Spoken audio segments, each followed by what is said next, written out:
Kia tūpato I roto I te wai. Koera te whakatūpato a te whānau o Pita Apapa. He koroua ngā kaumahaki I toromi I aia o tira I a rātou ko ana mokopuna e kohi kai moana I te puna I tauranga.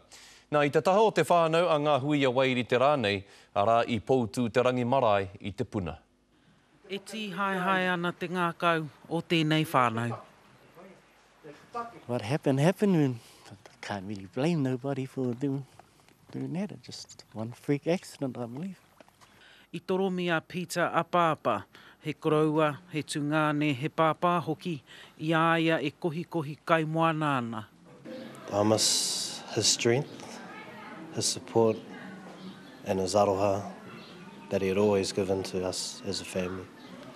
E hora ana te marino I te rānei. We used to come down here when we were kids with our mum and dad, always get the piffies, and used to make a day of it down here. Engari e toru rā ki muri, ka mau a Pita Apapa I te ringa kaha o Aitua. That's just walking back across this point out here where we get our piffies, and it's as though he's fell in a hole and he just dropped down and disappeared and never resurfaced. My mother couldn't find my father. She couldn't. That he disappeared and he's missing. Kai muri āhau te wāhi I toromi ai a Pita Apapa, I a rātou ko tōna whānau e kohi pipi ana. Nā whai anō ngā whakatūpato a tōna whānau. Make sure that you're gathering kai with another person.